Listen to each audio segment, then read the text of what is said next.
going a little bit old school tonight. We're going to do an experiment right here at the beginning. So while we're shifting, we'll shift completely. How many of y'all remember these? Anybody? Oh yeah. We got some straight up, I don't need those yet. We got some straight up applause. These are Lincoln Logs.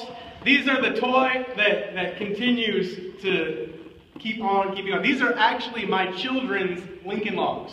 They're not my own, they are theirs. But Lincoln Logs, how many of y'all played with Lincoln Logs when you were a kid? Yeah, Lincoln Logs are a great toy. I remember going out in the backyard. They were my favorite toy. Now, I'm going to ask another side question. We had a discussion about this morning in the college career class. I was actually talking about not doing this illustration, and the college and career kids were the ones that were like, no, you need to do this.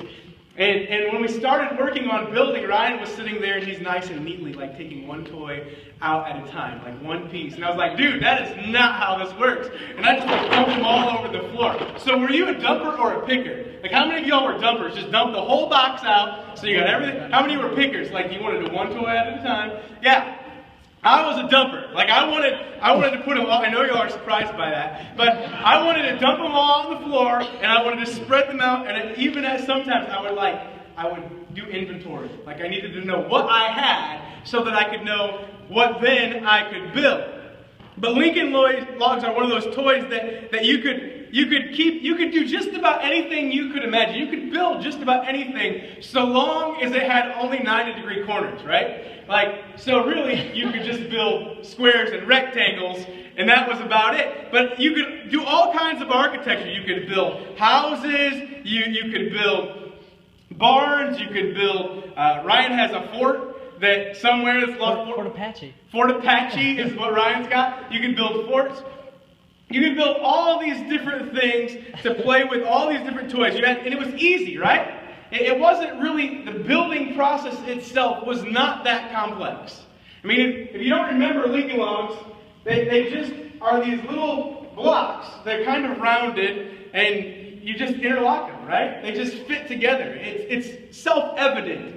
You really don't have to be that smart to figure out how Lincoln Logs work. You put the one there, and then you stack the other with the indentations on top of one another, building until thusly you have a house sitting in front of you.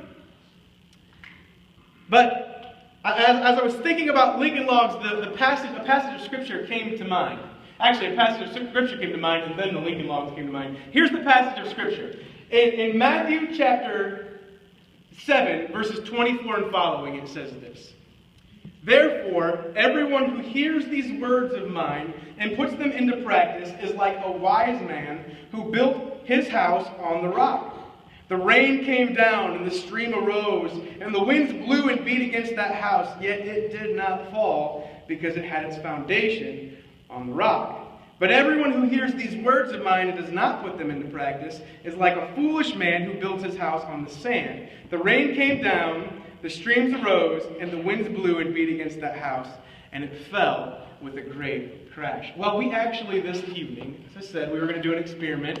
We have the experiment here. Michael, you want to grab your camera right quick? Ryan, can you come help me? Yep. So we have actually up here in the front. Good. We have up here in the front, in the sandbox, we have a house built on the sand. Yeah, there we go. The blue house over on your left, my right, is the house built on the sand. This is, like, if I pick it up, you can see it just goes through my hand. It's actually really nice sand. One of the girls up in the front said, what did you say? Was it you? Lauren, like, it looks like sugar. I want to eat it. And I was like, I don't suggest that. Really, it's a really fine sand. It actually reminds me of, like, one of those beaches, you know, like where the white sand beach is, and you can almost, like, hear the waves.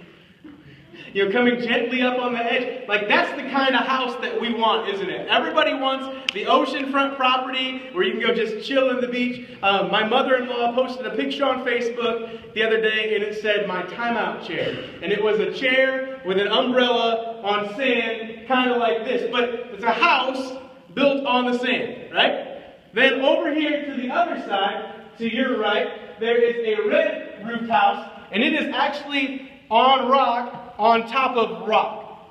I don't know if you know what this is, but we just have had, recently we put a path in our house, and we use Crusher Run. So this right here is Crusher Run. It is the most terrible substance ever created. It's like a mixture of concrete and gravel together, and it is uber heavy, and it does not move. So we've got Crusher Run, and then on top of the Crusher Run, we actually have, appropriately enough, a big rock, right? The passage says, does it not, that you have the house that is built on the sand, and the rain comes, the wind comes, the streams rise, and what happens to the house?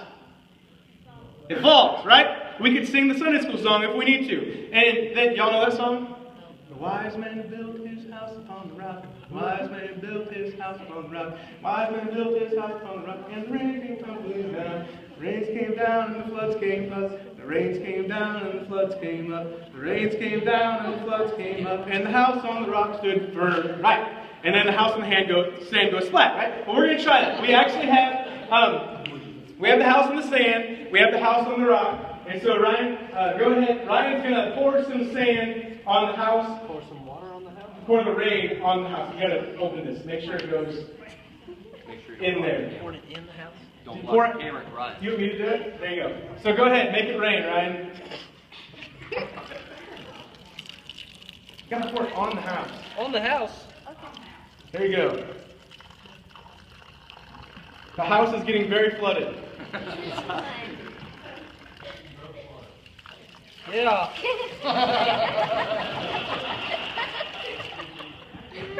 That is good sand, but what you don't see from back there, if you look closer, the house is beginning to seep down in the sand. Yeah, Ryan is helping it out. No, it's falling out. Yeah, the house, can you get that side, Micah? Right over here. And you look on the side, there's where the water has begun to cut underneath the house. Now that house right now may not have fallen, but if you were to go and try to buy this house, you're not going to be able to buy it. They're going to come, they're going to inspect it, they're going to see that part of the house is beginning to fall, and they're not going to let you live there. Why?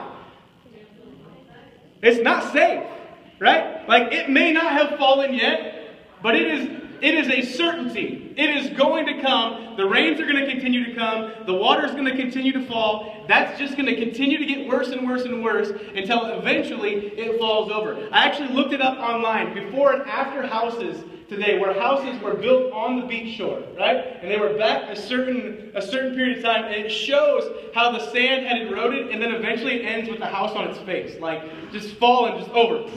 And the house couldn't hold up. The foundation under it was not firm. It wouldn't hold up. Then we got the house on the rock. Now this is where the illustration might break down. I knew the sand would move, but the house could actually shift. And so we'll see. Ryan, please, Jesus, let this hold up. Get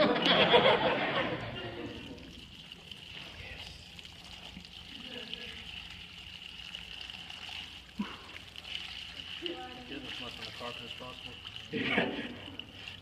I want to point out that Ryan is pouring the water and not me. Very good.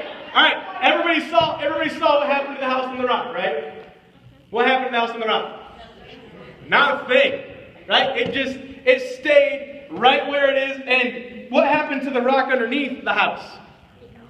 Not a thing. Yeah, it's a wet rock, but that's about it. It is firm. Thanks, guys. That's what I need from you.